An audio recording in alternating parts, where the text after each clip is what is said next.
거듭남 세 번째 시간을 갖도록 하겠습니다. 그리스도인의 신앙이라는 것은 무엇인가? 교회를 하나의 제도로 생각하는 오늘날의 사람들의 경향이 있죠. 우리는 그리스도인의 신앙이 어떻게 시작됐는지 그것을 알 필요가 있어요. 신앙은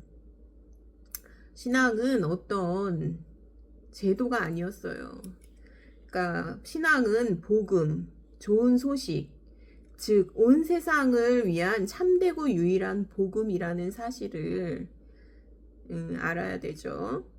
오늘날의 좋은 소식을 조금도 갖고 있지 않은 메시지가 복음으로 전달되는 것을 많이 보게 되죠. 어떤 사람들에게는 그리스도인의 신앙이 부정적인 항의 이외에 아무것도 아니라는 인상을 받게 되죠. 진정한 그리스도인의 신앙은 세상에서 가장 긍정적이고 가장 감동적이고 가장 영광스러운 거예요. 왜냐하면 그리스도인의 신앙은 복음, 이게 이제 성막의 동서남북을 연결해가지고 뉴스라는 말이 만들어졌다 하더라고요. 그러니까 기쁜 소식이기 때문에 신앙은 복음, 즉 기쁜 소식이기 때문에 가장 영광스러운 것이라는 거죠. 너희가 전에 복음 진리의 말씀, 이미 너희에게 이름에 말씀이 이른 거거든요. 이 말씀은 사람들에게 이르는 것이다. 너희가 듣고 이 말씀은 우리가 들을 수 있는 것이다. 깨달은 날부터 이 말씀은 우리가 깨달을 수 있는 것이다. 너희 중에서와 같이 또한 온 천하에서도 열매를 맺어 자라는도다. 이 말씀은 씨앗이고요. 열매를 맺어서 자라게 되죠.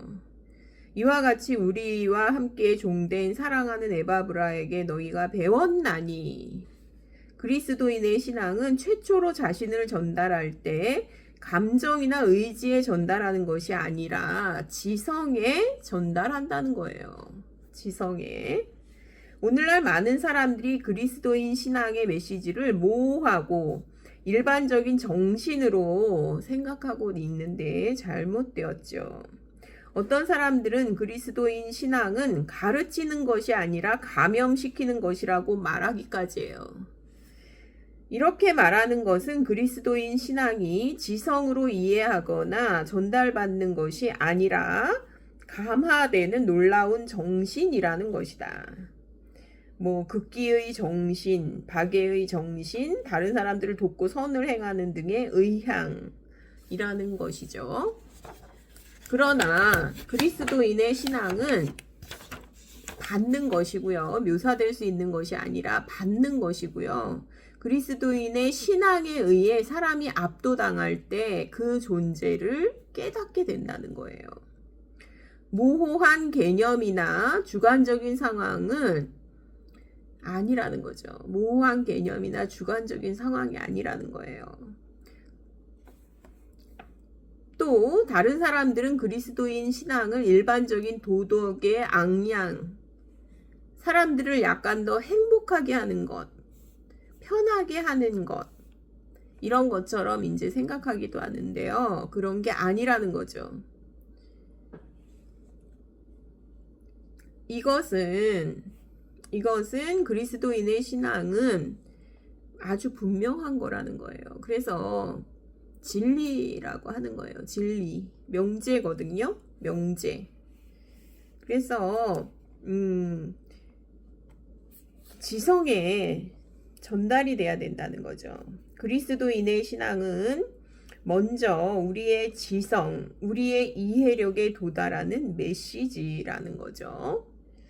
너희가 전에 복음 진리의 말씀을 들은 것이라. 이와 같이 우리와 함께 종된 사랑하는 에바브라에게 너희가 배웠나니. 이렇게 지성에 전달이 되는 거죠. 그리스도인 신앙은 진리이다. 즉 말씀이다.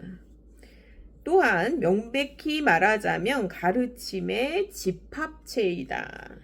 이거를 이제 어떤 분은 그냥 진리라고 안 하고요. 이거를 진리 체계라고 하더라고요. 진리 체계. 그리스도인 신앙은 애매하고 불명료하고 모호한 그 무언가가 아니다. 사람들이 갖고 있는 전부가 실상들과는 전혀 다른 놀라운 감정뿐이기 때문에 여전히 불확실한 채로 머물러 있어야 하는 그런 것이 아니다. 설명되어져야 하는 거죠. 우리는 원칙들을 더 이상 믿지 않는 시대에 살고 있다. 기독교회가 현재의 모습인 이유가 바로 이 때문이다. 우리는 우리가 바라는 대로 하고 싶어하고 하나님의 방법에 순복하기를 싫어한다. 너희가 함께 모이게 된 것은 너희가 나의 친구 에바브라에게서 이 말씀을 듣고 이 진리를 배웠기 때문이다 라고 바울은 말하죠.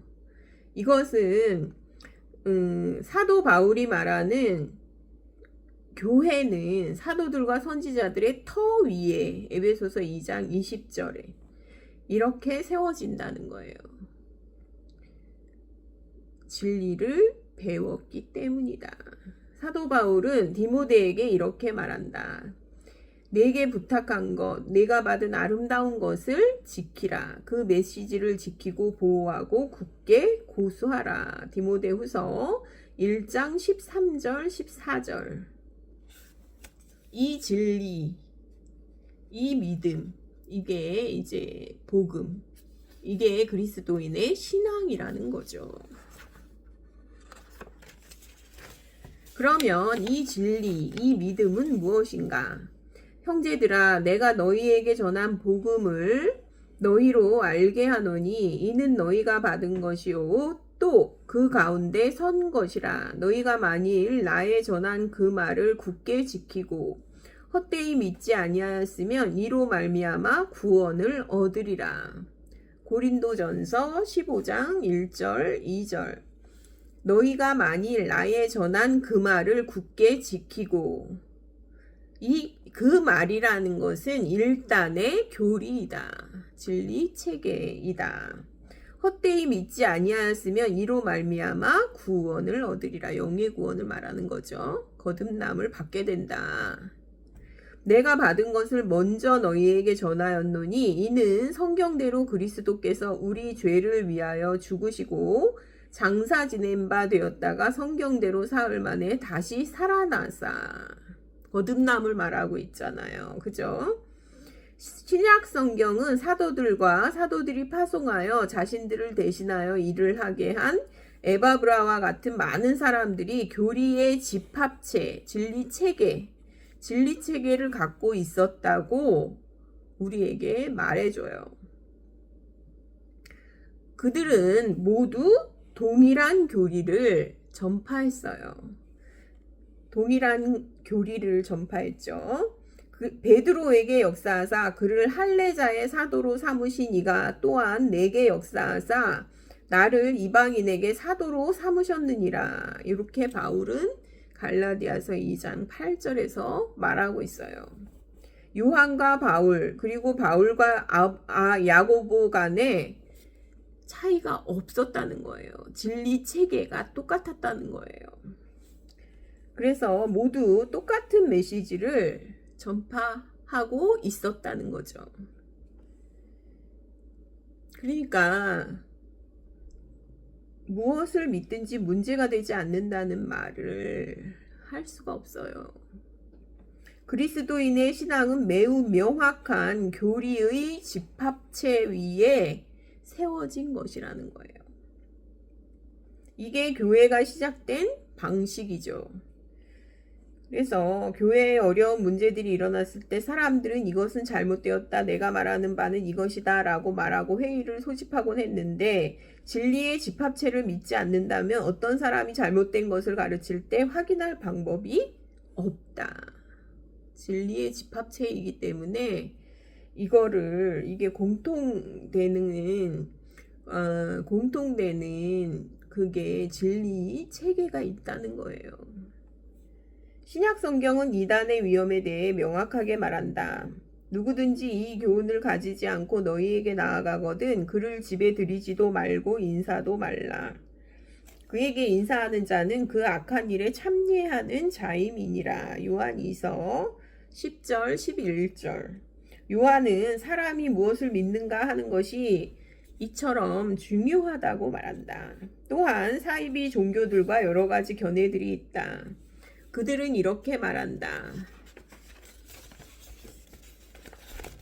나를 따르라. 그러면 너희는 더 좋은 기분을 갖게 될 것이다. 또 너희의 문제들이 사라질 것이다. 이렇게 해서 이제 사람들을 따르게 하는 그런 사람들이 있다는 거죠. 그때도 있었고 지금도 있죠. 그리고 그들은 전보다 더 큰 불행에 빠진다. 왜냐하면 그들은 단지 감정에만 의존하며 객관적인 기준이 없기 때문이다. 진리 체계가 없기 때문이죠. 그들은 그 가르침이 진실인가 거짓인가를 알아내기 위하여 적용할 수 있는 시금석이 없다. 이렇게 어떤 유명한 사람들만 쫓아간다 그러면 참 불행한 거죠. 그러면 이 진리는 무엇인가?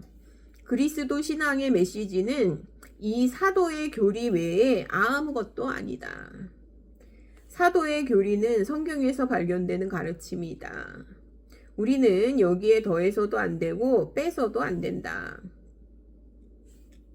1세기의 진리는 완전한 진리이고 그 이후에 아무것도 더해지지 않았다고 믿으면 된다는 거예요. 이 진리는 발전이 있을 수 없고 있지도 않다는 거죠. 왜냐하면 이 진리는 인간이 스스로를 위해 만든 진리가 아니고 하나님께서 계시하시는 진리이기 때문이다. 진리 체계이기 때문이다. 그래서 사도들이 자신의 위대한 두뇌를 사용하고 자신의 모든 학식과 율법에 대한 지식을 적용한 결과로 이 진리에 도달한 것이 아니라는 거예요. 이 진리는 하나님께서 주시는 것이고 이게 계시하신 것이고 그 다음에 복음은 하나님께서 사도들에게 주신 계시이기 때문에 우리는 여기에 무엇을 더하거나 여기에서 무엇을 뺄 수 없다는 것이다. 똑같아요. 그때랑 지금이랑 복음은 똑같거든요.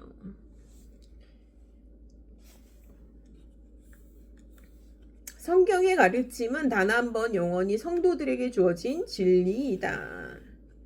여기에는 절대로 변화가 없다. 오직 한 분 예수 그리스도 안에서 빛이 왔고 진리가 알려졌다. 하나님의 계시는 모두 그분 안에서 나타난다. 그 안에는 지혜와 지식의 모든 보화가 감추어 있느니라. 골로새서 2장 3절. 그 안에는 신성의 모든 충만이 육체로 거하시고. 골로새서 2장 9절. 진리가 모두 예수 그리스도 안에 있기 때문에 인간의 지식 증가는 가장 경미한 차이도 만들어내지 못한다. 문제가 되는 것은 예수 그리스도를 알고 예수 그리스도에 대해 명철을 갖는 것이다. 3년 동안 예수 그리스도와 함께 있었던 사람들, 예수 그리스도께서 십자가에 못 박히시고 죽음을 당하시고 장사되셨다가 다시 살아나신 것을 본 사람들. 우리는 고린도전서 15장 5절에서 8절에서 예수 그리스도께서 자신의 선택된 집단에게 나타나셨고 맨 나중에는 다메섹 도상에서 바울에게 나타나셨던 것을 본다. 이 사람들이 예수 그리스도로부터 메시지를 받은 사람들이다. 그래서 사도라고 하는 거예요. 그리스도께서는 이들에게 부탁을 남기셨다. 그분은 가서 이 메시지를 전파하라. 너희는 내 증인들이 될 것이라고 말씀하셨다. 사도 바울은 골로새인들에게 보내는 이 편지에서 복음 진리의 말씀, 하나님의 은혜를 깨달은 이라고 말하면서 이 교리의 집합체를 요약한다. 이것이 이 교리의 집합체에 있어 본질적인 사항이다. 이 교리의 집합체는 하나님의 은혜에 대한 것이다. 우리는 나사렛 예수님이 행하신 일과 그분이 어떠하셨는가에 대한 모든 설명을 하나님의 은혜에서 발견한다. 이 교리의 집합체는 우리로부터 시작하지 않는다. 이 교리의 집합체는 항상 하나님으로부터 시작한다. 그래서 이제 사도들에게 계시를 해주시고요. 그 사도들이 다시 전해준 거죠. 이 메시지는 우리가 무엇을 해야 하는가에 대한 것이 아니라 하나님께서 우리를 위하여 우리의 구원을 위하여 무엇을 하셨나에 대한 것이다. 이것이 그리스도인의 신앙이다. 이게 이제 거듭남이 없으면 신앙을 시작할 수가 없어요. 나에게 있어 모든 사람에게 있어 가장 중요한 것은 영원 무궁하신 하나님과 우리의 관계이다. 태어남, 다시 태어남, 본 어게인이 없으면 이 하나님과의 관계가 끊어진 상태라면 신앙을 할 수가 없다는 거죠. 이게 출발 장소이다. 은혜가 온 세상에 임한 것과 같이 너희에게도 임하였고 너희가 진리 안에서 하나님의 은혜에 대해 듣고 깨달은 날부터 너희 안에서 이 은혜가 열매를 맺도다. 너희는 진실로 하나님의 은혜에 대한 이 메시지를 이해하였도다. 에바브라는 골로새인들에게 하나님께서 자신의 독생자를 주사 단지 베들레헴에서 탄생시키셨을 뿐만 아니라 갈보리 십자가에 달리게 하심으로 우리의 죄를 그에게 짊어지게 하시고 벌하심으로 우리로 값없이 죄사함을 받게 하셨다고 이야기했다. 우리는 받을 가치가 없는 자들이지만 하나님께서는 우리에게 이 은혜를 주시고 이 역사를 행하셨다. 곧 자신의 아들로 이 역사를 행하셨다. 이 진리는 우리에게도 믿고 받아들이라고 요구한다. 그리고 우리가 이 진리를 믿고 받아들일 때 우리는 이 진리의 권능을 깨닫기 시작한다. 우리는 이 진리에 따라 행하고자 하게 된다.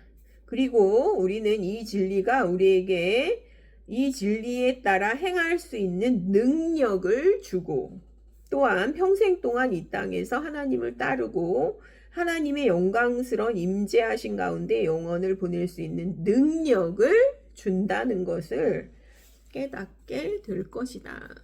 요거는 이제 제가 골로새서 강의 마틴 로이드 존스 목사님의 골로새서 강의에서 발췌한 것인데요.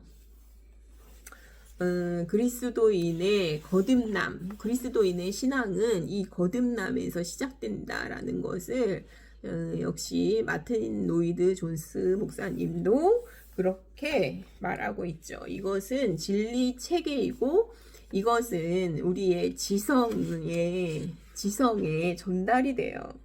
그리고 우리가 설복하게 되는 거죠. 그래서 복음을 받아들인다라는 표현으로 되어 있는 것도 있고요. 복음에 순종치 않는 자들 이렇게 표현이 되어 있기도 해요. 복음에 순종하다. 그러니까 복음을 듣고 받아들이는 거죠. 그걸 복음에 순종하다라고 표현을 하거든요. 그러니까 이 지성에 굉장히 중요하거든요. 그냥 감정에 호소하는 게 아니에요. 그리고 기적을 보여주는 것도 아니에요. 그것을 이렇게 표현하고 있는 그런 부분을 좀 말씀드렸습니다. 감사합니다.